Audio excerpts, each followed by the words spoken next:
Hello everyone, मैं सचिन गुप्ता स्वागत करता हूं आप सभी का इस चैनल TDR मतलब द डेटा रिसर्च पे। आज की इस वीडियो हम लोग जानने वाले हैं FIDI एक्टिविटी के बारे में। मतलब आज का FIDI एक्टिविटी क्या कहता है। आज FI ने बाई किया, सेल किया, आज DI ने बाई किया, सेल किया, उस डेटा के बारे में। साथ ही साथ हम लोग समझेंगे निफ्टी, इंडिया VIX और सेंसेक्स की परफॉर्मेंस के बारे में। इसके साथ ही साथ हम लोग जानेंगे कल का मार्केट कैसा रह सकता है। मतलब कि कल मार्केट ऊपर की तरफ जाएगा या नीचे की तरफ जाएगा, इसके बारे में भी जानकारी लेंगे। तो चलिए वीडियो को शुरू करते हैं। आज यानी 22 मई के FIDI एक्टिविटी को देखने की कोशिश की जाएगी। तो FII ने कैश मार्केट में, जिसे FII-CM भी कहा जाता है, उसमें आज भारी सेलिंग किया है। कितने रुपए का सेलिंग किया है? तो कुल 5045.36 करोड़ रुपए का सेलिंग किया है, जिसकी वजह से मार्केट हमें आज गिरता हुआ नजर आया है। अच्छा, आपने देखा होगा कुछ ट्रेडर जो होते हैं, कुछ स्विंग ट्रेडर जो होते हैं, वो आज पैसे लगाते हैं, कल पैसे निकालते हैं, BTST टाइप का। तो इनका भी ओवरऑल व्यू जो है वो वैसा ही दिख रहा है। FI ने कल बाई किया था, आज सेल किया, परसों भी शायद उन्होंने सेल ही किया था, फिर कल बाई किया। इस तरीके से इन लोगों का चल रहा है। मतलब एक दिन buy sell, buy sell, buy sell. BTST वाला गेम इनका भी चल रहा है, आज बाई कल सेल, आज बाई कल सेल। ये प्रॉफिट बुक कर रहे हैं, जिसकी वजह से मार्केट में हमें सस्टेनेबिलिटी दिख भी नहीं रहा है। वहीं अगर DI की बात करें तो DI लगातार कई दिनों से मार्केट में बाइंग कर रहा है। आज इन्होंने बाइंग किया है कितने रुपए का? 3715 करोड़ रुपए का आज DI ने कैश मार्केट में बाई किया है, जिसकी वजह से मार्केट थोड़ी बहुत सस्टेनेबिलिटी दिखाई है। अगर ये भी सेलर बने होते तो आज का मार्केट और भी तेजी से नीचे की तरफ गिरता हुआ दिख सकता था। ये बात रही आज के FIDI एक्टिविटी के बारे में। चलिए अब हम लोग देखते हैं कि FI ने फ्यूचर में, इंडेक्स में क्या किया है, इसके बारे में। तो फ्यूचर में ओवरऑल अगर देखा जाएगा तो हमें फ्यूचर सेलिंग वाले जोन में जाता हुआ दिख रहा है। कितने रुपए की सेलिंग हुई है? 3169.25 करोड़ रुपए का सेलिंग देखने को मिला है FI द्वारा इंडेक्स फ्यूचर्स में। लेकिन निफ्टी 50 में, अब इसके सेक्टर की बात कर लीजिए तो निफ्टी 50 में अच्छी खासी सेलिंग देखने को मिली है। 2317.03 करोड़ रुपए का सेलिंग देखने को मिला है सिर्फ और सिर्फ निफ्टी सेक्टर में। वहीं अगर आप निफ्टी बैंक को देखेंगे तो निफ्टी बैंक में भी अच्छी खासी सेलिंग देखने को मिला है। 829.56 करोड़ रुपए का सेलिंग देखने को मिला है निफ्टी बैंक में। जबकि निफ्टी फिन सर्विस में हल्की सी बाइंग देखने को मिली है। कितने रुपए का? तो 0.34 करोड़ रुपीस का बाइंग देखने को मिला है निफ्टी फिन सर्विसेज में।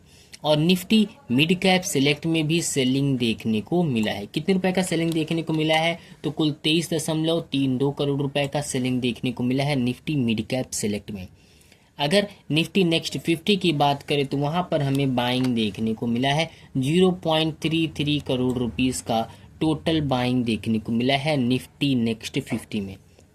वहीं अगर हम ओवरऑल सेक्टर को देखें तो क्या ज़्यादा मिलता है देखने को? तो बाइंग ज़्यादा, सेलिंग ज़्यादा देखने को मिलता है। टोटल सेलिंग 3170 करोड़ रुपए के आसपास देखने को मिल रहा है।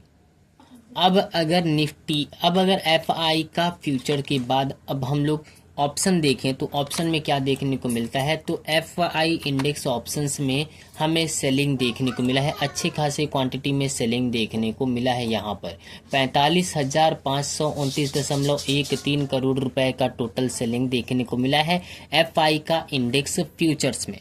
लेकिन अगर हम लोग सभी सेक्टर को देखें तो कौन से सेक्टर में ज़्यादा सेलिंग, कौन से सेक्टर में ज़्यादा बाइंग किया गया है, तो आप देखेंगे निफ्टी 50 में अच्छी खासी सेलिंग की गई है। कितने करोड़ रुपए का सेलिंग किया गया है? तो 45,913.03 करोड़ रुपए का सिर्फ एक ही सेक्टर में सेलिंग किया गया है। मतलब निफ्टी 50 में 45,913.03 करोड़ रुपए का सेलिंग देखने को मिला है। और इस पूरे डेटा को देखेंगे, पूरे इंडेक्स को देखेंगे तो ऑप्शन में आपको 45,529.13 करोड़ रुपए का सेलिंग देखने को मिला है। अगर हम लोग बैंक की बात करें, निफ्टी बैंक में तो बाइंग देखने को मिला है 779.52 करोड़ रुपए का बाइंग देखने को मिला है निफ्टी बैंक सेक्टर में।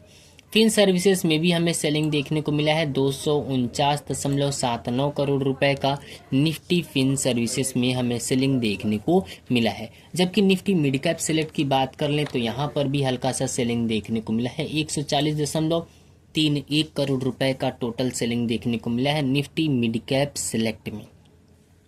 और अगर निफ्टी नेक्स्ट 50 को देखा जाए तो हल्की सी सेलिंग हमें यहाँ पर भी देखने को मिला है 5.53 करोड़ रुपीस का टोटल सेलिंग देखने को मिला है नेक्स्ट 50 में। ये ओवरऑल बात रही कि आज पूरे एफआई इंडेक्स ऑप्शंस में क्या किया गया है। ये सेक्टर का डेटा था, मतलब सेक्टर में क्या क्या किया गया है उस बेसिस पर। अगर ओवरऑल देखा जाएगा तो हमें ये सेक्टर भी बिकता हुआ दिख रहा है। कितने करोड़ रुपए की टोटल सेलिंग की गई है तो 45,529.13 करोड़ रुपए की टोटल सेलिंग की गई है एफआई इंडेक्स ऑप्शंस में। भले ही यहाँ पर निफ्टी बैंक में देखेंगे तो हल्की सी बाइंग देखने को मिली, लगभग 800 करोड़ रुपए का बाइंग देखने को मिला है, लेकिन ओवरऑल डेटा यही बता रहा है कि एफआई ने इंडेक्स ऑप्शंस में अच्छी खासी क्वांटिटी में सेलिंग किए हैं, जिसकी वजह से भी मार्केट हमें थोड़ा सा आज डाउन ट्रेंड जाता हुआ दिखा है। अब अगर बात करें हम लोग एफआई के स्टॉक फ्यूचर्स की, तो फ्यूचर्स में भी हल्की सी सेलिंग देखने को मिली है। कोई इंडिविजुअल सेक्टर्स ऐसे रहे हैं, कोई इंडिविजुअल स्टॉक्स ऐसे रहे हैं जिसमें हमें सेलिंग बनता हुआ दिखा है। तो पूरे एफआई स्टॉक फ्यूचर्स में सेलिंग देखने को मिला है। कितने रुपए का सेलिंग? 3,460.80 करोड़ रुपए का टोटल सेलिंग देखने को मिला है एफआई स्टॉक फ्यूचर्स में।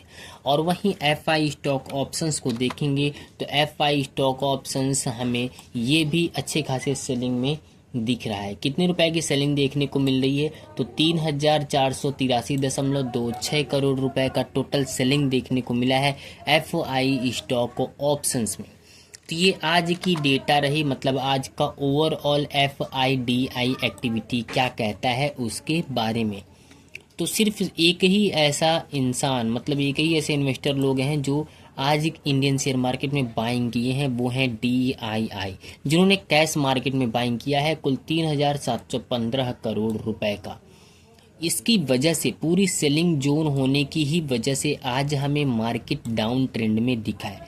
अब बात करते हैं निफ्टी इंडिया, VIX और सेंसेक्स के परफॉर्मेंस के बारे में। तो निफ्टी आज हमें 203.75 यानी 0.8% गिरावट के साथ कुल 24,609.70 पर बंद होता हुआ दिखा है। इंडिया VIX ये क्या होता है? तो ये इंडियन शेयर मार्केट की वोलेटिलिटी को बताता है। अगर इंडिया VIX बढ़ रहा है इसका मतलब है कि इंडियन शेयर मार्केट में डर बढ़ रहा है। अगर इंडिया VIX घट रहा है इसका मतलब है कि इंडियन शेयर मार्केट में वोलेटिलिटी या फिर डर घट रहा है। तो आज का इंडिया VIX घटा है, मतलब आज इंडियन शेयर मार्केट में डर कम हुआ है, वोलेटिलिटी कम हुआ है। कितने अंकों की गिरावट देखने को मिली है? टोटल इसमें 0.29 यानी 1.7% की गिरावट देखने को मिली है। इस गिरावट के साथ पहुंच गया इंडिया VIX 17.26 पर। ये आज का इंडिया VIX का हाल है। इंडिया VIX काफ़ी दिनों बाद हमें गिरता हुआ नज़र आया है। काफ़ी दिनों से यह ऊपर की तरफ जा रहा था, मतलब वोलेटिलिटी इंडियन शेयर मार्केट में बढ़ ही रही थी। वहीं अगर सेंसेक्स की बात करें तो सेंसेक्स भी आज 644.64 यानी 0.8% गिर कर पहुँच चुका है 80,951.99 पर। ये सेंसेक्स का डेटा है। तो ये तो हमने देख लिया इंडिया VIX, निफ्टी और सेंसेक्स को। इसके साथ ही साथ FIDI एक्टिविटी को भी देख लिया। कल का मार्केट कैसा रह सकता है? तो एक बात तो ये समझ जाइए कि आज यहाँ पर बाइंग की बजाय सेलिंग देखने को मिला है। सिर्फ इकलौते ऐसे रहे हैं DI ने आज इंडियन शेयर मार्केट में बाई किया। मतलब अगर ये भी कल सेल करते हैं तो हमें इंडियन शेयर मार्केट और भी गिरता हुआ नज़र आ सकता है, क्योंकि इनके पास भी ऐसे जोन में आ चुके हैं, ऐसे बाइंग जोन में आ चुके हैं जहां से अगर ये प्रॉफिट बुक करना चाहेंगे तो हमें इंडियन शेयर मार्केट और भी गिरता हुआ नज़र आ सकता है। लेकिन FI पिछले कई दिनों से इंडियन शेयर मार्केट में सेल किए जा रहा है। कल देखेंगे, कल तो बाई किया थोड़ी सी क्वांटिटी में। उसके अलावा सभी दिनों, पिछले दिन यानी ट्यूसडे या मंडे को तो शायद 10,000 करोड़ रुपए की सेलिंग देखने को मिला था एफआई द्वारा। तो आज तो 5,000 है। तो अगर ये लोग फिर से मार्केट में आते हैं, एक्टिव होते हैं, तो हमें इंडियन शेयर मार्केट ऊपर की तरफ जाता हुआ दिख सकता है।